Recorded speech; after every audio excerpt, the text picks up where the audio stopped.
نہیں تانیہ، اعتبار راؤ مجھے کسی غلط مقصد سے ملنے نہیں آیا۔ وہ تو خود ساون پور چھوڑ چکا ہے۔ وہاں پر اس نے اپنے بابا سے، راؤ احمد علی سے، اپنی جائیداد کا حصہ مانگا، لیکن انہوں نے اس کو کچھ بھی نہیں دیا، بس تھوڑے بہت پیسے دے کر، جو اس کی جائیداد کا آدھا حصہ بھی نہیں تھا۔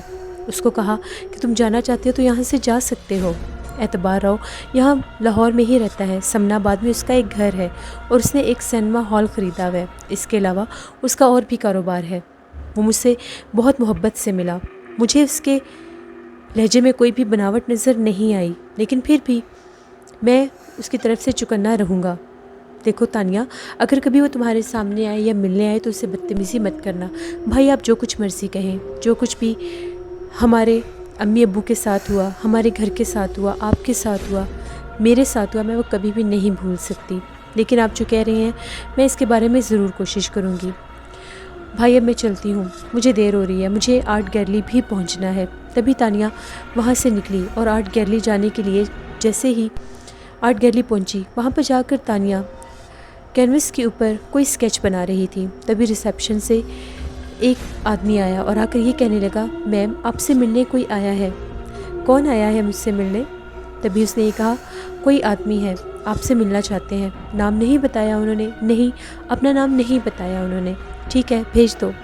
جیسے ہی تانیہ ابھی اسکیچ بورڈ پر اسکیچ بنا رہی تھی، جیسے ہی تانیہ نے پیچھے پلٹ کر دیکھا، بہت پرکشش، بہت خوبصورت چہرے والا، سانولی رنگت کا ایک لڑکا سامنے کھڑا تھا۔ تانیہ نے جب اس کو دیکھا تو تانیہ کہنے لگی، جی کون ہے آپ؟ تبھی اس نے اپنا تعارف کروایا۔ بیٹھنے کو نہیں کہیں گی؟ جی جی بیٹھیے، بتائیے کون ہے آپ تانیہ ہیں نا؟ جی میں تانیہ ہوں، میں اعتبار راؤ ہوں، بدقسمتی سے آپ کے چچا کا بیٹا ہوں۔ جانتا ہوں ان کا نام سن کر آپ کو اچھا نہیں لگا ہوگا۔ تبھی تانیہ کا لہجہ بدل گیا۔ تانیہ نے اس کو سر سے پاؤں تک دیکھا اور پھر بڑے تیکھے لہجے میں کہنے لگی، آخر آپ بار بار کیوں آ رہے ہیں؟ کبھی میرے بھائی سے مل رہے ہیں، کبھی انکل عامر سے مل رہے ہیں، آخر آپ کا مقصد کیا ہے اور آپ یہاں پر کیوں آئے ہیں؟ تبھی اعتبار راؤ نے یہ کہا، مجھے لگتا ہے آپ کو میرا آنا برا لگا، میں معذرت چاہتا ہوں، آئی ایم سوری، میں آئندہ آپ کے سامنے نہیں آؤں گا، میں صرف آپ سے ملنے آیا تھا، میرا اور کوئی مقصد نہیں تھا، میں چلتا ہوں، معاف کیجیے گا۔ یہ کہہ کر اعتبار راؤ وہاں سے باہر نکلا تو تانیہ کو برا لگا۔ تانیہ نے کہا، نہیں میرا یہ مطلب نہیں تھا، رکیے۔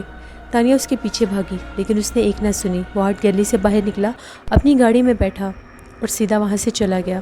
تانیہ کچھ کھوئی کھوئی سی تھی، پتہ نہیں تانیہ کو کیا ہوا، اس کے پرکشش چہرے میں، اس کی آنکھوں میں ایسا کیا تھا جس نے تانیہ کو کچھ سوچنے پر مجبور کر دیا۔ تبھی تانیہ گھر واپس آئی تو تانیہ آج بھی بالکل اداس اور چپ چاپ سی تھی، جبکہ وہ ایک ہنسنے والی شریر لڑکی تھی۔ تبھی موسی راؤ نے پوچھا، تانیہ کیا بات ہے، تم کچھ پریشان لگ رہی ہو؟ بھائی آج وہ آئے تھے۔ کون آئے تھے؟ اعتبار راؤ آئے تھے مجھ سے ملنے کے لیے۔ تو کیا ہوا؟ بھائی میں نے تو انہیں کوئی بات کرنے کا موقع بھی نہیں دیا، بس یہ پوچھا کہ آپ کیوں آئے ہیں۔ انہیں یہ بہت ناگوار گزرا اور وہ وہاں سے چلے گئے۔ نہیں تانیہ، تمہیں ایسا نہیں کرنا چاہیے تھا، میں نے تمہیں منع بھی کیا تھا۔ دیکھو وہ دل کا برا نہیں ہے، اسے پورا پچھتاوا ہے اس کے باپ نے جو کچھ بھی کیا ہے، ضروری نہیں پانچوں انگلیاں ایک برابر ہوں۔ وہ بار بار معافی مانگ رہا تھا۔ بھائی اب میں کیا کروں؟ تانیہ اس نے تم سے کوئی اور بات کی؟ نہیں بھائی، میں نے انہیں کوئی بات کرنے کا موقع ہی نہیں دیا۔ دراصل میں تمہیں بتاتا ہوں، اعتبار راؤ کے ساتھ میری بات ہوئی تھی۔ وہ اپنے باپ کی غلطیوں کا مداوع چاہتا ہے، وہ چاہتا ہے کہ دونوں خاندان ایک ہو جائیں۔ کیا مطلب بھائی؟ وہ تمہیں پرپوز کرنے آیا تھا، وہ تم سے شادی کرنا چاہتا ہے۔ نہیں بھائی، ایسا نہیں ہو سکتا۔ ہو سکتا ہے اس میں بھی کوئی جھوٹ ہو۔ دیکھو تانیہ، جلد بازی سے کام نہیں لیتے، مجھے اعتبار راؤ ہر لحاظ سے پسند ہے، انکل عامر کو بھی پسند ہے، پھر بھی تم سوچ لو، جو تمہارا فیصلہ ہوگا تم وہ مجھے بتا دینا، مجھے کوئی بھی جلد بازی نہیں ہے۔ ٹھیک ہے بھائی، کھانا نہیں کھاؤ گی؟ نہیں مجھے بھوک نہیں ہے۔ تبھی تانیہ اٹھ کر اپنے کمرے میں آ گئی۔ 11 بجے کا ٹائم تھا۔ تانیہ نے ایک نظر اپنے سائڈ ٹیبل پر رکھے ہوئے گلدان پر ڈالی جس میں راشمون کا دیا ہوا وہ گلاب کا پھول تھا۔ وہ آج بھی مہک رہا تھا، بہت خوبصورت لگ رہا تھا۔ تانیہ اس کو دیکھ کر راشمون کے خیال میں کھو گئی، لیکن پھر ایک دم سے اس کو خیال آیا کہ وہ تو اپنی دنیا میں مگن ہوگا، بھلا اس کا اور میری دنیا کا کیا ملا۔ تبھی تانیہ اپنے ذہن کی اس گتھی کو سلجھانا چاہتی تھی۔ اس نے فوراً سے خالہ فرزانہ کو فون کیا۔ خالہ فرزانہ نے تیسری بیل پر فون اٹھا لیا۔ خالہ نے اس کی آواز پہچان لی اور کہنے لگی، کیا حال ہے میری جان، تم ٹھیک ہو؟ جس پر خالہ فرزانہ کو تانیہ نے کہا، جی میں ٹھیک ہوں خالہ، آپ کیسی ہیں؟ تانیہ کچھ اداس اور پریشان لگ رہی ہو۔ جی خالہ، بات ہی ایسی ہے، آپ جانتی ہیں آج مجھ سے ملنے کون آیا تھا؟ اعتبار راؤ احمد علی کا بیٹا۔ آج کل وہ بھائی سے بھی مل رہا ہے۔ اس نے ساون پور چھوڑ دیا ہے اور سمن آباد میں رہتا ہے۔ یہاں پر اس نے ایک سنیما ہال خریدا ہوا ہے اور اس کے علاوہ بہت بڑا کاروبار بھی ہے۔ بار بار بھائی سے معافی مانگ رہا ہے۔ وہ چاہتا ہے کہ دونوں خاندان ایک ہو جائیں۔ بھائی نے مجھے یہ کہا ہے کہ وہ مجھ سے شادی کرنا چاہتا ہے۔ خالہ آپ بتائیں میں کیا کروں؟ اگر یہ جھوٹ اور فراڈ ہوا تو؟ نہیں تانیہ، ایسی کوئی بات نہیں ہے۔ اس سلسلے میں عامر نے بھی مجھ سے بات کی تھی تو میں نے یہی کہا تھا کہ جو تانیہ کا فیصلہ ہوگا۔ عامر نے اس کی ساری ڈیٹیل پتہ کروائی ہے۔ اس کا ساون پور والوں سے فی الحال کوئی بھی خاص رابطہ نہیں ہے، وہ الگ رہتا ہے۔ اس کا مزاج قدرے بہتر ہے ان باقی سب سے۔ محسن راؤ کو بھی اعتبار بہت پسند ہے۔ اگر تمہیں اچھا لگے تو تم یہ فیصلہ کر سکتی ہو۔ مگر خالہ میں ڈرتی ہوں۔ ڈرنے کی ضرورت نہیں ہے، دل کی سنو اور دل کی سوچو۔ جی خالہ، جیسے آپ کہیں میں ایسے ہی کروں گی۔ اور ہاں سنو میری بات، بالکل بھی پریشان مت ہونا، جو ہوگا تمہارے لیے بہتر ہوگا۔ اور ویسے بھی وہ لڑکا کیا تمہیں اچھا لگا؟ ہاں خالہ، تھا تو پرسنالٹی، چہرہ بھی خوبصورت تھا، اس کی شخصیت میں تو ایسی کوئی بات نہیں تھی، پروقار انداز بھی تھا۔ بس تانیہ پھر سوچو اس بارے میں، تمہارا بھائی کبھی تمہارا برا نہیں کر سکتا۔ ٹھیک ہے خالہ، میں بھائی کو سوچ کر بتاؤں گی۔ تبھی اس نے خالہ فرزانہ سے اجازت چاہی، دردانہ کا پوچھا، افضل بھائی کا پوچھا اور فون بند کر دیا۔ ساری رات انہی خیالوں اور سوچوں میں ڈوبی رہی۔ صبح کافی دیر ہو گئی۔ تانیہ اور محسن راؤ اکٹھے ہی ناشتہ کرتے تھے، لیکن جب تانیہ ناشتے والے ٹیبل پر نہیں آئی تو محسن راؤ نے جلدی سے تانیہ کے بارے میں پوچھا تو گھر کے ملازموں نے یہ بتایا کہ بی بی جی بھی سو رہی ہیں۔ تبھی محسن راؤ نے کہا ٹھیک ہے میں دیکھ لیتا ہوں۔ محسن راؤ نے جا کر اس کے کمرے کا دروازہ کھٹکھٹایا تو دوسری دفعہ تانیہ نے دروازہ کھولا۔ اس کی آنکھیں سرخ ہوئی ہوئی تھیں۔ کیا ہوا تانیہ، تم سوئی نہیں؟ نہیں بھائی، بس کچھ ایسا ہی ہے، دیر سے سوئی تھی۔ مجھے بتاؤ سب خیریت ہے نا؟ ادھر آؤ میرے پاس بیٹھو۔ تبھی تانیہ محسن راؤ کے ساتھ اس کے کمرے میں بیٹھ گئی۔ اس نے سر جھکا لیا اور رونے لگ گئی۔ تمہیں رونے کی کوئی ضرورت نہیں ہے، میں تم پر کوئی زبردستی نہیں کر رہا۔ اگر تم چاہو گی تو یہ رشتہ ہوگا، ورنہ نہیں ہوگا۔ نہیں بھائی، ایسی کوئی بات نہیں ہے، میں اس کا حق آپ کو دیتی ہوں۔ مجھے تو ممی ڈیڈی یاد آ رہے تھے۔ خیر، آپ جو فیصلہ کریں گے مجھے قبول ہوگا۔ اگر تمہیں منظور ہے تو آج رات میں اعتبار کو کھانے پر بلا لوں؟ جی بھائی بلا لیجئے۔ نادرہ کو بھی بلا لوں؟ جی بھائی، مجھے کوئی اعتراض نہیں ہے، آپ کو جس چیز کو بلانا ہے آپ بلا سکتے ہیں۔ ویری گڈ، بہت اچھی بات ہے، تم اب فریش ہو کر آؤ، ہم لوگ ناشتہ کرتے ہیں۔ ٹھیک ہے بھائی، میں آتی ہوں۔ تبھی تانیہ نے اور محسن راؤ نے ناشتہ کیا اور اس کے بعد تانیہ اپنی آرٹ گیلری چلی گئی۔ سارا دن انہی خیالوں میں کھوئی رہی۔ آج شام اس کو خصوصی تیار ہونا تھا کیونکہ اعتبار راؤ نے آنا تھا۔ جیسے ہی گھر آئی تو نادرہ بھی آ گئی۔ نادرہ نے اس کو اچھی طرح سے تیار کیا۔ اعتبار راؤ آ گیا۔ وہ محسن راؤ کے ساتھ ڈرائنگ روم میں بیٹھا تھا۔ وہ بہت زیادہ پرکشش اور خوبصورت لڑکا تھا، بہت سلجھا ہوا تھا۔ نادرہ اس کو بار بار چھیڑ رہی تھی۔ تبھی تانیہ نے نادرہ سے یہ کہا، مجھے کنفیوز مت کرو۔ جیسے ہی تانیہ ڈرائنگ روم میں آئی، نادرہ نے کہا میں بھی آتی ہوں۔ نادرہ یہ کہہ کر باہر چلی گئی۔ تبھی تانیہ کو اعتبار راؤ نے بلایا۔ دونوں کی نظریں ایک دوسرے سے ٹکرائیں تو مانو ایسا لگا جیسے دو پہاڑوں پر بجلی چمکی ہو۔ تانیہ کے دل میں اس کی نظریں گھر کر گئیں۔ تبھی وہ اٹھ کر فوراً سے باہر جانے لگی تو اعتبار راؤ اس کے پیچھے گیا اور کہنے لگا، تانیہ کیا میں آپ کی مرضی جان سکتا ہوں؟ میں نے اپنے بڑوں کو بتا دی ہے، جو میرے بڑوں کا فیصلہ ہوگا۔ بڑوں کا فیصلہ میں سن چکا ہوں، مجھے آپ کی مرضی جاننی ہے۔ میں نے کہا نا، اگر وہ فیصلہ کریں گے تو مجھے قبول ہوگا۔ دیکھیں تانیہ، اگر آپ کے دل میں کوئی بھی ڈر ہے تو میں سب دور کرنے کے لیے تیار ہوں۔ میں اپنی ساری جائیداد آپ کے نام کر دوں گا، حق مہر میں 1 کروڑ روپیہ بھی دینے کے لیے تیار ہوں، اور طلاق کا حق بھی آپ کے پاس ہوگا۔ اس کے باوجود اگر آپ کو کوئی بھی ڈاؤٹ ہے تو میں وہ بھی کلیئر کرنے کے لیے تیار ہوں۔ تبھی تانیہ نے کہا، ٹھیک ہے، مجھے سب قبول ہے۔ دونوں مسکرانے لگے۔ نادرہ اور محسن راؤ بھی بہت خوش تھے۔ تھوڑی دیر کے بعد انکل عامر بھی آ گئے۔ کافی دیر سب نے ایک ساتھ ٹائم گزارا۔ اعتبار راؤ بار بار تکھی نظروں سے تانیہ کو دیکھ لیا کرتا تھا۔ تانیہ شرمانے لگی۔ اب دن بدن دونوں کی ملاقاتیں شروع ہو گئیں، یہاں تک کہ دونوں میں ایک دوسرے کے لیے محبت پیدا ہونے لگی۔ اب ایک دوسرے سے اگر نہیں ملتے تھے تو ایک دوسرے کے بنا چین نہیں آتا تھا۔ تانیہ کو ہر وقت اب اعتبار راؤ کا ہی انتظار رہتا تھا۔ تانیہ نے ایک دن اپنے کمرے میں پڑی اس پھول کی پنکھڑی پر نظر ڈالی جو اس کو راشمون نے دیا تھا۔ وہ ابھی بھی ویسے ہی چمک رہی تھی، لیکن تانیہ کے دل میں اب راشمون کے لیے کچھ بھی نہیں تھا۔ وہ دل و جان سے اعتبار راؤ پر مر مٹی تھی، کیونکہ وہی اس کا جیون ساتھی تھا، اس کی دنیا کا انسان تھا جس کے ساتھ اس نے زندگی گزارنی تھی۔ ایک دن تانیہ آرٹ گیلری میں جا رہی تھی تو راستے میں پل کے پاس ٹریفک جیم تھی۔ وہاں پر اس نے دیکھا ایک عورت ہے جس کے پاس ایک ریچھ اور ایک بندر ہے۔ تانیہ نے جب اس کو دیکھا، وہ دیکھ کر حیران ہو گئی۔ اس کے چہرے میں ایک عجیب سی کشش تھی۔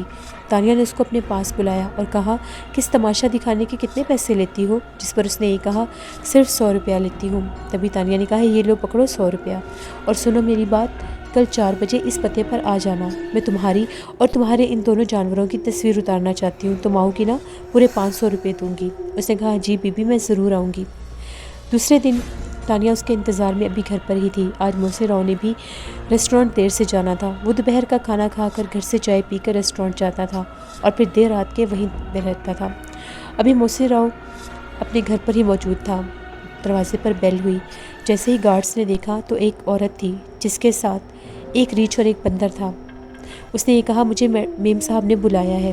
تبھی گارڈز نے آ کر جب اندر پوچھا تو تانیہ نے کہا ہاں میں نے ہی بلایا ہے، ان لوگوں کو باہر گیراج میں بٹھاؤ، میں آ رہی ہوں۔ جیسے وہ لوگ وہاں پر بیٹھے، تانیہ آئی، ان سے ملی۔ تانیہ نے کہا میں ابھی تمہارا اسکیچ بناؤں گی۔ تانیہ نے فوراً سے کینوس منگوایا اور اسکیچ بنانا شروع کر دیا۔ اتنے میں محسن راؤ باہر نکلا۔ جیسے ہی محسن راؤ باہر نکلا، محسن راؤ کی نظر اس ریچھ والی لڑکی پر پڑی تو وہ چونک کر رہ گیا۔ وہ کوئی اور نہیں بلکہ راج مداری کی بیٹی راکھی تھی۔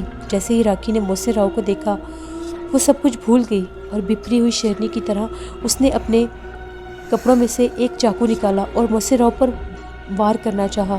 وہ محسن راؤ کے دل میں وہ چاقو اتارنا چاہتی تھی، لیکن محسن راؤ نے اپنا بازو آگے کیا اور وہ چھرا اس کے بازو کے آر پار ہو گیا۔ ایک شور برپا ہو گیا۔ گارڈز بھاگتے ہوئے آئے اور انہوں نے راکھی کے اوپر بندوق تان دی۔ تانیہ نے جب یہ سارا ماجرا دیکھا، تانیہ سہم کر نیچے بیٹھ گئی۔ تانیہ بہت ڈر گئی کہ یہ سب کیا ہو گیا ہے۔ تبھی گارڈز نے اس کو مارنا چاہا تو محسن راؤ نے یہ کہا نہیں، اس کو کچھ مت کہو، اس کو جانے دو۔ تبھی وہ وہاں سے فوراً فرار ہو گئی اپنے ریچھ اور بندر کے ساتھ۔ محسن راؤ کی حالت دیکھ کر تانیہ بلبلانے لگ گئی، رونے لگ گئی۔ اس کے بازو سے خون بہہ رہا تھا۔ فوراً سے محسن کو ہاسپٹل لے کر گئے۔ ڈاکٹر نے جب چیک کیا تو بڑی احتیاط کے ساتھ اس چاقو کو محسن راؤ کے بازو سے باہر نکالا۔ اگر ذرا سی بھی چوک ہو جاتی تو وہ محسن راؤ کے دل کے آر پار ہو جاتا۔ کسی کو سمجھ نہیں آ رہی تھی کہ اس عورت نے محسن راؤ پر حملہ کیوں کیا۔ جب محسن راؤ کی پٹی ہو گئی، اس کو ہوش آیا تو محسن راؤ نے بتایا کہ وہ راج مداری کی بیٹی راکھی تھی۔ جیسے اس نے مجھے دیکھا، وہ مجھے اپنے باپ کا قاتل سمجھ رہی تھی، اسی لیے اس شہر میں آئی تھی۔ اس کو پتا تھا میں لاہور کا رہنے والا ہوں۔ ان سڑکوں پر وہ مجھے ہی ڈھونڈ رہی تھی، لیکن جب اس کو میں نظر آ گیا تو اس نے میرے اوپر وار کر دیا۔ میں نے اس چاقو کو دیکھتے ساتھ پہچان لیا تھا، یہ راج مداری کا ہی چاقو تھا۔ تبھی محسن راؤ نے وہ چاقو اپنے پاس رکھ لیا۔ اعتبار راؤ کو بھی اس بات کی خبر مل گئی۔ نادرا کو بھی پتہ چل گیا کہ محسن راؤ پر قاتلانہ وار ہوا ہے۔ انکل عامر بھی بہت پریشان تھے۔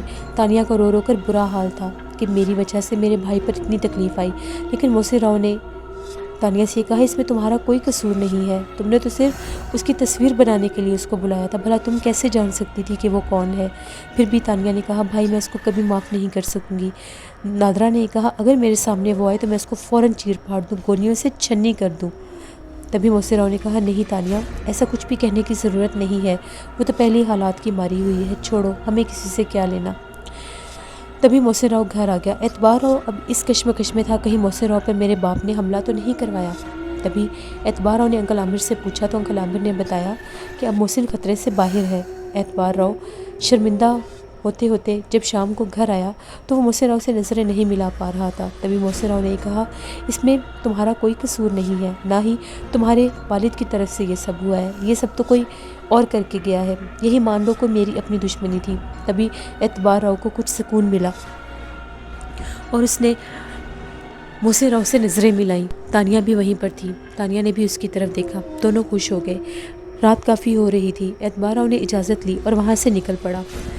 اب دونوں کے دل دھڑکنا شروع ہو گئے تھے۔ تبھی انکل عامر نے محسن راؤ کو مشورہ دیا کہ بیٹا اس سے پہلے کہ کچھ اور ہو، ہمیں اب ان دونوں کو ایک خاص بندھن میں باندھ دینا چاہیے، دونوں کی منگنیاں ہو جانی چاہیے، تمہارا زخم بھی ٹھیک ہو جائے گا تو نادرا کی تمہارے ساتھ منگنی کر دیں گے۔ محسن راؤ نے راج مداری کے اس چاقو کو اپنے کمرے میں ایک بہت ہی خوبصورت پلیٹ میں سجا کر اپنے بیڈ کے سائڈ ٹیبل پر رکھ لیا تھا۔ خالہ فرزانہ کو بھی کراچی سے بلوا لیا گیا تھا کیونکہ اب تانیہ کی منگنی کا وقت تھا اور وہی تھی جو تانیہ کی خوشیوں میں سب سے پیش تھی۔ نادرہ بھی بہت خوش تھی۔ کچھ دن کے بعد منگنی کے انتظامات شروع ہو گئے اور خالہ فرزانہ بھی آ گئی۔ گھر میں بہت خوشگوار ماحول تھا۔ انکل عامر اور خالہ فرزانہ نے ایک دوسرے کو بہت سالوں کے بعد دیکھا تھا۔ دونوں ایک دوسرے کو دیکھ کر بہت خوش تھے۔ گھر میں بہت رونق تھی، چہل پہل تھی۔ منگنی کی تیاریاں شروع ہو گئیں، یہاں تک کہ منگنی کا دن بھی آ گیا۔ ایک بہت بڑے شادی ہال میں منگنی کا سارا انتظام کیا گیا۔ دونوں لڑکیاں تیار ہو کر اسٹیج پر بیٹھی تھیں۔ محسن راؤ بھی تیار تھا، سارے مہمان آ گئے تھے، کھانا بھی تیار تھا، لیکن اعتبار راؤ کا کچھ پتہ نہیں تھا۔ انکل عامر بار بار اس کو فون کر رہے تھے، نہ تو وہ گھر سے فون اٹینڈ کر رہا تھا اور نہ ہی سنیما سے۔ تبھی انکل عامر نے یہ کہا کہ مجھے اس کے آفس میں جا کر دیکھنا چاہیے سب خیریت ہو۔ جیسے وہ آفس پہنچے تو وہاں پر ان کے جو سٹاف ممبر تھے بہت پریشان تھے۔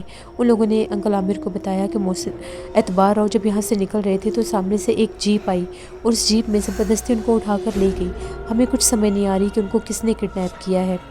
انکل عامر جب واپس آئے تو ان کا منہ اترا ہوا تھا۔ محسن راؤ ڈر گیا۔ محسن راؤ نے پوچھا آخر کیا ہوا؟ تو انکل عامر نے بتایا کہ اعتبار راؤ کو اس کے گھر والے کڈنیپ کر کے لے گئے ہیں۔ سب بہت زیادہ پریشان ہو گئے۔ وہیں پر ان دونوں کی منگنیاں پوسٹ پون ہو گئیں۔ دوسری جانب اعتبار راؤ کو اس کے باپ راؤ احمد علی نے ہی اغوا کروایا تھا۔ جیسے ہی ان کی جیپ حویلی کے آگے پہنچی، دروازہ کھلا تو اعتبار راؤ کو اندر لایا گیا۔ سب سے پہلے اس کو احمد علی کے کمرے میں پہنچایا گیا۔ وہ اپنی بڑی کرسی پر بیٹھے تھے اور دونوں سائڈوں پر ان کے دونوں بیٹے اقبال راؤ اور آفتاب راؤ تھے۔ تبھی راؤ احمد علی نے کہا آگے ہیں آپ دلہے میاں، شادی مبارک ہو۔ تبھی اعتبار راؤ نے یہ کہا ابو آپ نے اچھا نہیں کیا، آپ نے مجھے شرمندہ کروا دیا۔ وہ لوگ میرے بارے میں کیا سوچ رہے ہوں گے؟ ہر کوئی میرا انتظار کر رہا ہوگا۔ آخر آپ نے ایسا کیوں کیا؟ میں یہ سوال تم سے پوچھتا ہوں۔ میرے دشمنوں کے ساتھ تم نے ہاتھ ملا لیا، ان کی بیٹی سے شادی کرنا چاہتے تھے؟ جی میں کروں گا شادی، آپ کے گناہوں کا کفارہ میں ادا کروں گا۔ آپ جانتے ہیں آپ نے اپنے بھائی کو قتل کیا، اپنے بھتیجے کو قتل کروانے کی سازش کی، میں سب جانتا ہوں۔ تبھی راؤ احمد علی نے کہا اپنی زبان بند کرو اور یہ دیکھو یہ کیا ہے؟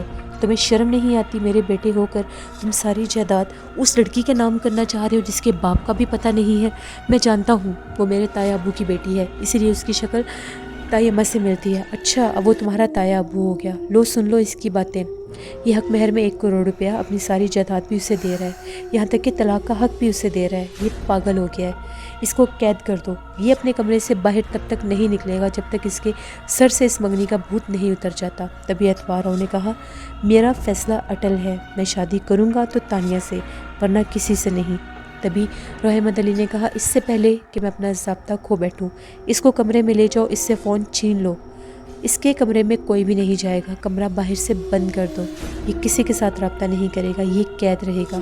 تبھی اعتبار راؤ کو اس کے کمرے میں پہنچا کر باہر سے دروازہ بند کر دیا گیا۔ وہ سمجھ گیا کہ اس کو اغوا کر لیا گیا ہے۔ وہ چاہ کر بھی تانیہ سے رابطہ نہیں کر سکتا تھا، وہ بہت زیادہ پریشان تھا۔ اب وہ بار بار یہی سوچ رہا تھا کہ کیسے کر کے میں اس تک پہنچ سکوں، ان کو بتا سکوں کہ سب ٹھیک ہے۔ دوسری جانب سب بہت پریشان تھے، خالہ فرزانہ بھی بہت پریشان تھی کہ آخر یہ سب کیا ہو گیا۔ ان کو کچھ سمجھ نہیں آ رہی تھی کہ اعتبار راؤ کو ان لوگوں نے اغوا کر لیا، پتہ نہیں اب کیا ہوگا۔ وہ پولیس کے پاس بھی نہیں جا سکتے تھے کیونکہ ان کو پتہ چل گیا تھا کہ راؤ احمد علی نے ہی اعتبار راؤ کو اغوا کروایا ہے۔ رات کو جب اقبال راؤ آفتاب راؤ کے پاس آیا تو آ کر یہ کہنے لگا بھائی آپ نے تانیہ سے شادی کا فیصلہ کیوں کیا؟ تو کیوں نہ کرتا، وہ میری کزن ہے، مجھے پسند ہے، میں نے اس سے شادی کرنی ہے، دیکھو میری مدد کرو۔ نہیں بھائی ابا مجھے مار دیں گے، وہ جلاد سے کم نہیں ہے، دیکھو اس بارے میں سوچو، ایک دفعہ میری اس سے بات کروا دو، میں یہاں سے بھاگوں گا نہیں۔ دیکھیے اگر آپ اس سے بات کرنا چاہتے ہیں تو ٹھیک ہے میں رات کو آؤں گا، لیکن آپ اس کو یہ نہیں بتائیں گے آپ کہاں ہیں، آپ صرف اتنا ہی کہیں گے کہ آپ جہاں ہیں ٹھیک ہے، اگر آپ کو منظور ہے تو میں بات کرواؤں گا۔ تبھی اعتبار راؤ نے کہا ہاں ہاں مجھے قبول ہے، میں کچھ بھی نہیں بتاؤں گا کہ میں کہاں پر ہوں۔ تبھی رات 9 بجے اقبال راؤ آیا اور اعتبار راؤ کو اپنے کمرے میں لے گیا۔ وہاں پر اس نے کمرہ بند کیا اور کہا بھائی مجھے نمبر بتائیے۔ تبھی اعتبار راؤ نے تانیہ کے گھر کا نمبر دیا، 2 بیل بجی تو وہاں سے رفیق نے فون اٹھایا۔ اس نے پوچھا کہ مجھے تانیہ سے بات کرنی ہے۔ تبھی رفیق نے کہا جی میں بی بی جی کو بلاتا ہوں۔ جیسے ہی تانیہ آئی تو اقبال نے پوچھا آپ تانیہ بول رہی ہیں؟ تبھی تانیہ نے کہا جی یہ بات کیجیے۔ اعتبار راؤ نے فون لیا اور کہنے لگا تانیہ میں بالکل ٹھیک ہوں، پریشان ہونے کی ضرورت نہیں، میں جلدی واپس آؤں گا، جلدی ملاقات ہوگی۔ اس سے پہلے وہ کوئی جواب دیتی اقبال راؤ نے لائن کاٹ دی اور کہا چلیے بھائی اب کمرے میں واپس۔ تبھی جیسے وہ واپس آئے تو وہ بار بار یہی چاہ رہا تھا کہ جیسے کیسے کر کے مجھے آزادی مل جائے۔ وہ بار بار سٹ پٹا رہا تھا۔ آج آفتاب راؤ اسلام آباد گیا ہوا تھا، اس کو سیاست کا بہت شوق تھا، وہ ٹکٹ حاصل کرنے کے لیے گیا تھا، اور راؤ احمد علی کسی ڈانس پارٹی میں مصروف تھے جو ان کے مشاغل تھے، جو رات دیر تک چلتی تھی۔ تبھی رات کے 3 بجے اعتبار راؤ اپنے کمرے میں لیٹا ہوا تھا، اس کا دل گھبرا رہا تھا۔ اس نے اٹھ کر اپنے کمرے کی کھڑکی کھولی تو ایک الو پھڑپھڑاتا ہوا سامنے درخت پر آ کر بیٹھا۔ وہ بالکل اس کے سامنے تھا۔ الو نے عجیب سی آواز نکالی۔ اعتبار راؤ کو عجیب لگا کہ الو ایسے کیوں بول رہا ہے۔ تبھی اس نے اٹھ کر کھڑکی بند کی تو بہت زیادہ الو حویلی کے ارد گرد بولنے لگ گئے۔ یہ اچھی نشانی نہیں تھی، یہ نحوست تھی۔ کیا حویلی ویران ہونے والی ہے؟ کیا حویلی کا وقت پورا ہو گیا ہے؟ تبھی تقریباً 1 بجے اس کے کمرے کے دروازے پر کھٹکھٹاہٹ ہوئی۔ جیسے اس نے پیچھے پلٹ کر دیکھا تو اقبال راؤ اور کامنی تھے۔ تبھی مجھ سے اعتبار راؤ نے پوچھا تم لوگ یہاں پر کیا کر رہے ہو؟ تبھی اقبال نے بتایا کامنی آپ سے ملنا چاہتی تھی۔ تبھی اعتبار راؤ نے کہا کیا تم نے ان الوؤں کی آواز سنی ہے؟ ارے بھائی آپ بھی کیا اس جیسی باتیں کرتے ہیں، اس کو بھی الوؤں کی آواز آتی تھی اور آج آپ بھی سن رہے ہیں؟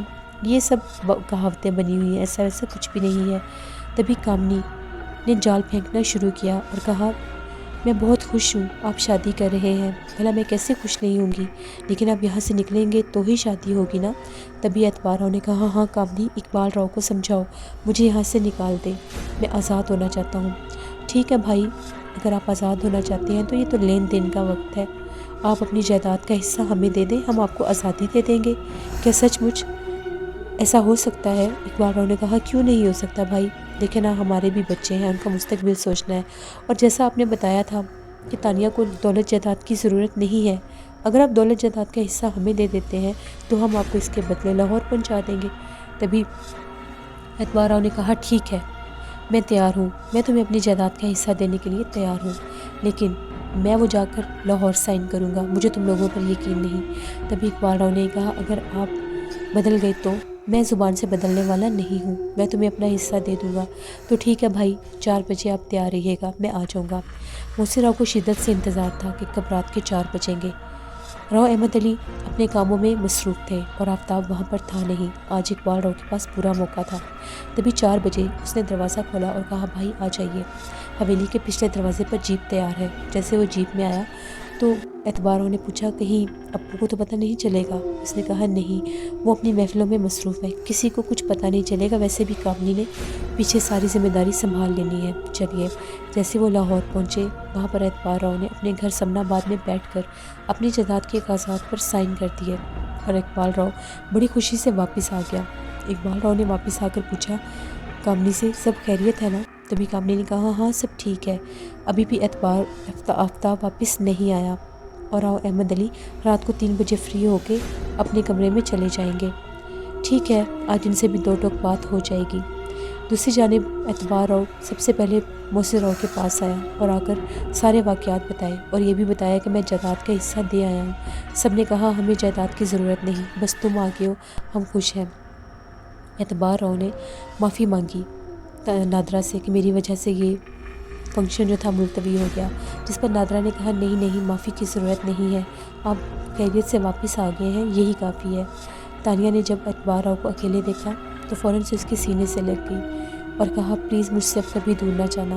اعتبار راؤ نے کہا نہیں اب کبھی دور نہیں جاؤں گا، اب ہمیشہ ہم ساتھ رہیں گے۔ ان کو جائیداد چاہیے تھی میں نے انہیں دے دی، اب سب بہت خوش تھے۔ اب اسی رات خالہ فرزانہ نے تانیہ سے کہا بھائی اب اپنے دلہے کو سنبھال کے رکھنا، کہنا اب پھر غائب نہ ہو جائے۔ سب نے کہا نہیں اب ہم منگنی نہیں کریں گے، اب ڈائریکٹ شادی ہوگی۔ اسی دوران جب سب خوش تھے تو محسن راؤ اور تانیہ کے دل میں خیال آیا کہ کیوں نہ خالہ فرزانہ اور انکل عامر کی بھی شادی کروا دی جائے، صبح اس بارے میں ان سے بات کریں گے۔ سب خوشی خوشی اپنے کمروں میں چلے گئے۔ اعتبار راؤ اپنے گھر واپس چلا گیا۔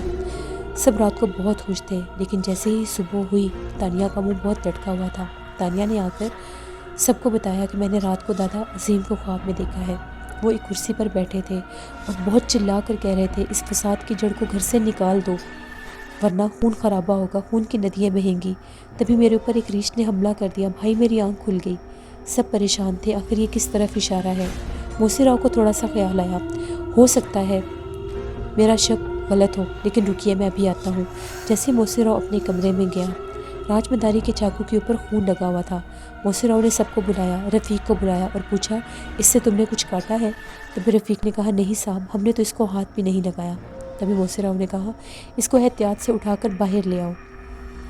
موسی راؤ نے یہ کہا، مجھے شک پڑتا ہے کہ دادا عظیم نے راج مداری کے چاقو کی طرف اشارہ کیا، لیکن میں اپنا شک دور کرنا چاہتا ہوں۔ تھوڑی ہی دیر کے بعد اعتبار راؤ آ گیا۔ سارے ڈرائنگ روم میں اس کے پاس بیٹھے ہوئے تھے۔ آج شادی کے ٹاپک پر بات ہونی تھی کہ کس دن شادی کے فنکشن شروع ہوں گے اور کیسے ہوں گے سارے انتظامات۔ اسی دوران جب اعتبار راؤ گیا تو تانیہ تھوڑی سی تھکی ہوئی تھی۔ وہ اپنے کمرے میں گئی تو اس کو نیند آ گئی۔ جیسے ہی تانیہ سوئی، دادا عظیم دوبارہ نظر آئے۔ دادا عظیم نے یہ کہا، تانیہ، تم لوگوں نے ابھی تک اس فساد کی جڑ کو باہر نہیں نکالا، قتل و غارت ہو جائیں گے، تم لوگوں کو سمجھ کیوں نہیں آ رہی؟ تبھی تانیہ نے کہا، دادا جی صاف بتائیے ہم کس چیز کو نکالیں، ہمیں کچھ سمجھ نہیں آ رہی۔ اسی راج مداری کے چاقو کو باہر نکالو، اس کو توڑ کر کسی پرانی قبر میں پھینکنا ہوگا اور یہ کام صرف محسن کرے گا، اس کے بعد ساری مصیبت ٹل جائے گی۔ تبھی تانیہ نے کہا، جی ٹھیک ہے، میں بھائی کو بتا دوں گی۔ جیسے تانیہ کی آنکھ کھلی، تانیہ نے خالہ فرزانہ کو کہا، مجھے دادا پھر خواب میں نظر آئے ہیں۔ ان کا یہ کہنا ہے کہ راج مداری کے اس چاقو کو محسن بھائی جا کر ہی کسی قبر میں پھینک سکتے ہیں، کسی ٹوٹی ہوئی قبر میں۔ یہ بات موسی راؤ تک بھی پہنچا دی گئی۔ تبھی موسی راؤ نے راج مداری کے چاقو کو توڑ کر ایک شاپر میں ڈالا اور اپنے ریسٹورانٹ جانے سے پہلے قبرستان میں گیا۔ وہاں پر کھوج کر اس نے ایک پرانی قبر نکالی جس میں سوراخ تھا۔ اس قبر کے اندر اس نے وہ چاقو پھینک دیا، فوراً سے اپنی گاڑی میں آ کر بیٹھ گیا اور آ کر تانیہ کو بتایا کہ میں نے قبر میں وہ چاقو پھینک دیا ہے۔ جیسے میں نے چاقو پھینکا، وہاں سے ایک سیاہ کلر کا ہیولا سا نکل کر باہر گیا۔ میں نے وہ کام کر دیا، بہت اچھا کیا بھائی آپ نے، اب سب خیر ہی ہوگی۔ دوسری جانب اقبال راؤ احمد علی کے پاس گیا تو راؤ احمد علی اپنا نائٹ گاؤن پہن کر سونے کی تیاریاں کر رہے تھے۔ تبھی اقبال راؤ نے کہا، ابا جی آپ سے کوئی ضروری بات کرنی ہے۔ راؤ احمد علی نے ٹائم دیکھا اور کہا، یہ کون سا ٹائم ہے بات کرنے کا؟ جو بھی بات کرنی ہے صبح آنا۔ نہیں ابا جی، بات تو آج ہی ہوگی، آپ کے کچھ دستخط چاہیے۔ کیسے دستخط؟ کن دستخط کی بات کر رہے ہو؟ ابا جی یہ دیکھیے، یہ ایک فائل ہے، جائیداد کے کاغذات، اب آپ بوڑھے ہو چکے ہیں، اعتبار راؤ نے اپنا حصہ مجھے دے دیا ہے اور اس کے بدلے میں نے اس کو آزاد کر دیا ہے، تم نے بہت برا کیا۔ ابا جی اب دیر کرنے کا وقت نہیں ہے، ورنہ آپ کے ساتھ بھی وہی ہوگا جو آپ نے اپنے بھائی کے ساتھ کیا۔ تبھی اس نے اپنی جیب میں سے ریوالور نکال کر اپنے باپ پر تان دیا۔ جیسے ہی راؤ احمد علی نے دیکھا کہ اس کے پاس ریوالور ہے، راؤ احمد علی نے چلاکی سے کام لیا اور کہا، اچھا ٹھیک ہے، میں بھی دستخط کرتا ہوں، مجھے اینک اور پین نکالنے دو۔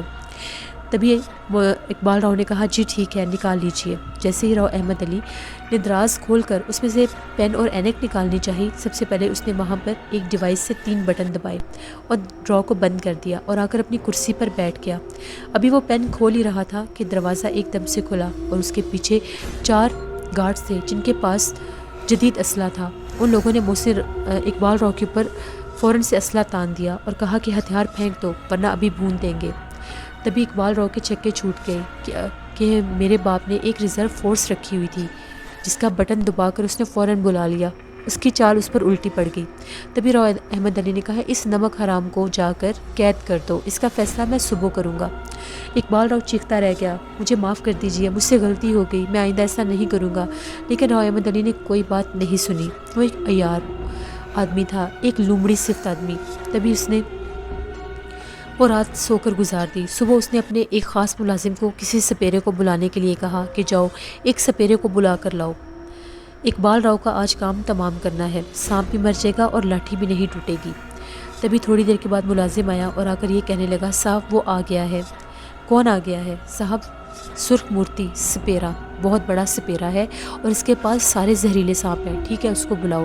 جیسے ہی سرخ مورتی اندر آیا تو سرخ مورتی نے سیاہ کلر کا لباس پہنا ہوا تھا جس کے شانوں پر بال کھلے ہوئے تھے، ہاتھ میں چاندی کا ایک کڑا تھا، ہاتھ میں چاندی کی ایک انگوٹھی تھی اور کانوں میں چاندی کی بالیاں۔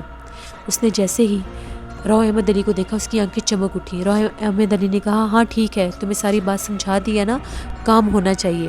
تبھی سرخ مورتی نے کہا جی صاحب آپ کا کام ہو جائے گا۔ تبھی راؤ احمد علی اپنا گھوڑا لے کر بوڑھے برکت کے پاس چلے گئے تو خاص ملازم نے جا کر اقبال راؤ سے کہا صاحب آپ کو بڑے صاحب نے بلایا ہے، آپ کو ان کے ساتھ شکار پر جانا ہے، وہ بوڑھے برکت کے پاس آپ کا انتظار کر رہے ہیں، آپ کا گھوڑا باہر تیار ہے، آپ جا سکتے ہیں۔ اور سنیے ادھر ادھر بھاگنے کی کوشش مت کریے گا، شکاری کتے ہر جگہ موجود ہیں۔ تبھی اقبال راؤ نے کہا ہاں میں جانتا ہوں، میں کہیں نہیں بھاگوں گا۔ جیسے ہی اقبال راؤ بوڑھے برکت کے درخت کے راستے میں جا رہا تھا اس کو ایک سپیرے نے روکا اور نیچے اتارا اور کہا میری بات سنو۔ جیسے اقبال راؤ نیچے اترا اس کا ہاتھ پکڑ کر اس کو کھیتوں میں لے گیا اور تھوڑی دیر کے بعد سپیرا باہر آ گیا اور اقبال راؤ کی لاش وہیں پر پڑی تھی۔ سپیرے نے راؤ احمد علی کے مخصوص نوکروں کو بلایا اور کہا اس لڑکے کی لاش سامنے پڑی ہے، اٹھا کر اپنے صاحب کے پاس لے جاؤ۔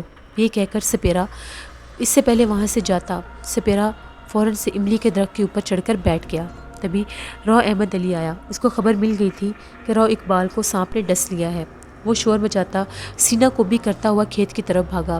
گاؤں میں ایک شور برپا ہو گیا کہ راؤ اقبال کو سانپ نے کاٹ لیا ہے۔ جیسے ہی راؤ احمد علی عیاری کی ایکٹنگ کرتے ہوئے اپنے بیٹے کے پاس پہنچا، ابھی یہ کہہ ہی رہا تھا میرے بیٹے تجھے سانپ نے ڈس لیا، تو ایک دم سے راؤ اقبال کھڑا ہو گیا اور اس کے پاس ایک کلہاڑی تھی۔ اس نے کلہاڑی کا ایک وار کر کے راؤ احمد علی کی گردن اڑا دی جو سپیرا تھا۔ جب راؤ اقبال کو کھیت میں لے کر گیا تھا تو اس کو یہ کہنے لگا کہ میں کوئی سپیرا نہیں ہوں، تمہارے باپ نے تمہیں مارنے کے لیے جو سپیرا ڈھونڈا تھا وہ اپنی جھونپڑی میں مردہ پڑا ہے، میں تمہارا خیر خواہ ہوں، یہ لو کلہاڑی اور یہاں پر مرنے کی ایکٹنگ کرو۔ جیسے تمہارا باپ تمہارے پاس آئے گا اس کا سر تن سے جدا کر دینا اور اس کے جسم کے اتنے ٹکڑے کرنا کہ وہ بچ کے نہ جا سکے، وہ مر جائے اسی جگہ پر، اس کو عبرت کا نشانہ بنانا، یہ تمہاری زندگی کی آخری نوید ہے۔ تبھی اقبال راؤ نے کہا ہاں میں ایسا ہی کروں گا۔ اعتبار راؤ نے ایسا ہی کیا۔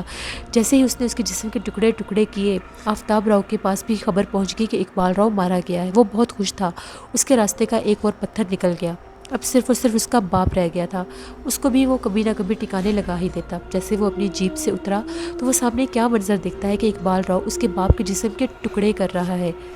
تبھی اس نے نہ آؤ دیکھا نہ تاؤ دیکھا، اس نے فوراً سے اپنی جیب میں سے ریوالور نکالا اور ساری کی ساری گولیاں اقبال راؤ کے سر میں اتار دیں۔ وہ وہیں پر ڈھیر ہو گیا۔ اب ایک طرف راؤ احمد علی کے جسم کے ٹکڑے تھے اور دوسری طرف اقبال راؤ کی لاش۔ آفتاب راؤ بہت خوش تھا، دونوں مارے گئے، اس کے راستے کے دونوں پتھر نکل گئے۔ تبھی وہ جیپ میں آ کر بیٹھا تو ایک دم سے اس نے عجیب و غریب منظر دیکھا، سامنے پورا گاؤں اکٹھا تھا۔ ایک دم سے بہت زیادہ الو آ کر ان کی لاش کے اوپر منڈلانے لگ گئے، یہاں تک کہ پورا کھیت الوؤں سے بھر گیا۔ سارے الوؤں نے راؤ احمد علی کی لاش کا ایک ایک ٹکڑا اٹھایا اور راؤ اقبال کے چہرے کو مس کر دیا۔ راؤ آفتاب اب وہاں سے جیپ نکال کر جیسے ہی بھاگنے لگا، اس کا کام بھی اب نزدیک ہی تھا۔ تبھی املی پر بیٹھا سرخ موتی غائب ہو گیا۔ دوسری جانب تانیہ نے جیسے ہی اٹھ کر دیکھا تو وہ کیا دیکھتی ہے کہ ایک جگہ پر ایک خط پڑا ملا ہے۔ جیسے ہی تانیہ نے وہ خط اٹھا کر دیکھا اس میں لکھا ہوا تھا تانیہ تمہارے راستے کے سارے کانٹے میں نے چن لیے ہیں، جب اعتبار راؤ قید میں تھا تو تم نے مجھے پکارا تھا، کاش میں وہاں پر ہوتا، میں اسی وقت آ گیا تھا، میں نے تمہارے باپ کے قاتل کو بھی مار دیا اور تمہارے بھائی کے دشمنوں کو ختم کر دیا، صرف ایک بچا ہے، وہ بھی اپنے انجام کو پہنچ جائے گا، میں فقط تمہارا کالا چراغ۔ تانیہ بہت خوش ہوئی، پہلے تو اس کو سمجھ نہیں آئی اس بات کا کیا مطلب ہے۔ تبھی موسی راؤ نے آ کر بتایا کہ اعتبار راؤ کا فون آیا ہے، اقبال راؤ بھی مارا گیا ہے اور راؤ احمد علی بھی مارا گیا ہے، ہمیں جلد از جلد حویلی پہنچنا ہے۔ تبھی اعتبار راؤ کو لے کر سب حویلی کی طرف بڑھے۔ اس سے پہلے کامنی اعتبار راؤ کے پاس پہنچی، وہ چاہتی تھی کہ وہ اعتبار راؤ کے پاس رہے کیونکہ آفتاب راؤ کی بیوی سے اس کی بنتی نہیں تھی، لیکن اعتبار راؤ نے اس کو بہلا پھسلا کر واپس حویلی بھیج دیا۔ جیسے انکل عامر کے ساتھ موسی راؤ، آفتاب راؤ، تانیہ، اعتبار راؤ وہاں پر سانورپور پہنچے تو وہاں پر جا کر پتہ چلا کہ آفتاب راؤ کو جیپ میں ہی ایک کالے سانپ نے ڈس لیا تھا، وہ بھی مر گیا۔ حویلی کے تینوں چہرے ختم ہو گئے، اب حویلی میں ایک نیا دور شروع ہوا۔ حویلی کے اوپر سے بربریت اور سفاکیت کے تمام سائے ہٹ چکے تھے۔ آج حویلی بہت خوبصورت لگ رہی تھی، اس پر سورج کی نئی کرنیں تھیں۔ اعتبار راؤ نے محسن راؤ کو اس کا حصہ دے دیا۔ محسن راؤ نے شروع سے ہی چاہا تھا کہ وہ گاؤں میں ایک خوبصورت حویلی بنوائے گا۔ اس نے اپنے حصے کی توڑ پھوڑ شروع کروا دی، لیکن ایک عجیب ماجرا شروع ہو گیا۔ جیسے توڑ پھوڑ کا کام شروع ہوا تو وہاں پر کچھ مزدور مارے گئے اور کچھ مزدور ڈر کے بھاگ گئے۔ کہا یہ جا رہا تھا کہ وہاں پر عجیب و غریب کوئی چیز نظر آتی ہے، ایک کرسی نظر آتی ہے اور اس کے اوپر ایک کھوپڑی ہوتی ہے، کوئی بھی اس کو برداشت نہیں کر سکتا۔ حویلی کی توڑ پھوڑ کا کام روک دیا گیا۔ دوسری جانب ان کی شادیوں کے فنکشن شروع ہو گئے۔ انکل عامر کو بڑی مشکل کے ساتھ منایا گیا کہ وہ بھی خالہ فرزانہ سے شادی کر لیں۔ دونوں نے زندگی ادھوری گزار دی تھی۔ پہلے انکل عامر نے یہ کہا کہ نہیں، میری عمر نہیں ہے شادی کی، لیکن پھر سب کے کہنے پر ان کی بھی شادی طے ہو گئی۔ اس طرح سے 3 دلہنیں اور 3 دولہے تھے۔ سب بہت خوبصورت لگ رہے تھے۔ سب سے زیادہ خوبصورت محسن راؤ لگ رہا تھا، پھر اعتبار راؤ اور پھر انکل عامر۔ سب سے خوبصورت دلہن تانیہ تھی، پھر نادرہ تھی اور پھر خالہ فرزانہ۔ سب بہت اچھی لگ رہی تھیں۔ تینوں ایک ہی جگہ پر، ایک ہی ہوٹل میں تینوں کے کمرے بک تھے۔ سب کی زندگی کی نئی شروعات تھی۔ سب بہت خوش تھے۔ اسی طرح 10 دن گزر گئے۔ 10 دن کے بعد سب نے الگ الگ اپنے اپنے ٹھکانے پر جانا تھا۔ تانیہ نے اعتبار راؤ کے ساتھ سمن آباد، خالہ فرزانہ نے انکل عامر کے ساتھ راوی روڈ اور نادرہ نے محسن راؤ کے ساتھ ماڈل ٹاؤن آنا تھا۔ 11ویں دن محسن راؤ نے سب کو دعوت دی کہ میرے گھر پر آئیں۔ جیسے سب اس کے گھر پر گئے تو تانیہ اپنے کمرے میں گئی۔ اس کا کمرہ بدستور بالکل ٹھیک تھا۔ جیسے ہی تانیہ کی نظر راشمون کے دیے ہوئے گلاب پر پڑی تو وہ مرجھا چکا تھا۔ راشمون نے اس کو کہا تھا کہ جس دن یہ گلاب مرجھا جائے سمجھ جانا کہ میں مر گیا ہوں۔ او راشمون، تمہیں کیا ہو گیا؟ تم کہاں چلے گئے؟ تانیہ نے اس پگڑی کو اپنے ہاتھ میں لیا اور اپنے آنکھوں سے آنسو صاف کر کے اس کو اسی گلدان میں واپس ڈال دیا۔ تانیہ اپنی زندگی میں بہت خوش تھی۔ دوسری جانب محسن راؤ کو بار بار یہی کہا جا رہا تھا کہ وہ ایک دفعہ حویلی میں آئے اور وہاں پر جو بھی معاملات ہیں ان کو درست کرے۔ محسن راؤ انکل عامر کے ساتھ ساون پور جا رہا تھا۔ راستے میں موسم بہت سخت خراب ہو گیا، یہاں تک کہ کالے بادلوں نے ہر جگہ کو گھیر لیا۔ تبھی محسن راؤ کیا دیکھتا ہے، گاؤں کی کچی سڑک کے درمیان میں ایک بزرگ کھڑے ہیں، سفید داڑھی والے، سفید لباس میں۔ محسن راؤ نے گاڑی روکی تو بزرگ آ کر کہنے لگے، بیٹا تمہارے لیے ہی کھڑا تھا، جلدی کرو، حویلی پہنچنا ہے۔ محسن راؤ ان کو دیکھ کر حیران ہو گیا۔ بہت تیز بارش تھی لیکن ان کا جسم بالکل خشک تھا۔ محسن راؤ نے کچھ بھی نہیں کہا، ان کو گاڑی میں بٹھایا۔ جیسے ہی حویلی پہنچے تو حویلی میں ہر جگہ توڑ پھوڑ تھی، لیکن ہر مزدور بھاگ جاتا تھا۔ تبھی ان بزرگ نے سب سے پہلے راؤ احمد علی کے کمرے کا رخ کیا، کچھ پڑھائی کی اور کہا جتنی جلدی ہو سکتا ہے یہاں پر سوکھی لکڑیاں پھینکواؤ۔ سوکھی لکڑیاں پھینکوانے کے بعد وہ ایک پتھر پر بیٹھ گئے اور ایک پڑھائی کرنے لگ گئے۔ تبھی انہوں نے محسن راؤ کو حکم دیا، اس کمرے کو جلا دو۔ جیسے ہی ان سوکھی لکڑیوں کو آگ لگائی تو کمرے میں آگ دہک اٹھی۔ تبھی وہاں پر ایک کرسی اور اس کے اوپر ایک کھوپڑی نظر آئی جن میں سے چیخیں نکل رہی تھیں۔ دیکھتے ہی دیکھتے وہ سب راکھ ہو گیا اور وہ ہوا میں اڑ کر غائب ہو گئے۔ محسن راؤ نے دوسری طرف پلٹ کر دیکھا تو وہ بزرگ بھی غائب۔ محسن راؤ سمجھ گیا کہ یہ خدا کی طرف سے کوئی مدد تھی۔ جب محسن راؤ واپس آیا تو سارے محسن راؤ کے گھر ہی جمع تھے، اعتبار راؤ اور تانیہ، خالہ فرزانہ اور انکل عامر، اور نادرہ تو پہلے ہی محسن کے انتظار میں تھی۔ جیسے ہی محسن راؤ نے سارا حلیہ تانیہ کو بتایا تو تانیہ نے کہا، بھائی وہ اور کوئی نہیں تھے، وہ بزرگ جو آپ سے ملنے آئے تھے وہ دادا عظیم تھے۔ ویسے یہ تھی آج کی آخری ایپیسوڈ ہوش ربا ناول کی۔ آپ لوگوں کو کیسی لگی؟ اپنا فیڈ بیک مجھے ضرور دیجیے گا۔ نیکسٹ ناول جو آپ لوگوں کے لیے میں لے کر آؤں گی آپ لوگوں کو بہت پسند آئے گا۔ جن لوگوں نے ابھی تک ہارر اردو سینٹر کو سبسکرائب نہیں کیا، ہارر اردو سینٹر کو ضرور سبسکرائب کریں۔ یہاں پر اسی طرح سے آپ لوگوں کے لیے دلچسپ ناول میں لے کر آتی رہوں گی۔ Thank you for watching, stay blessed, اللہ نگہبان۔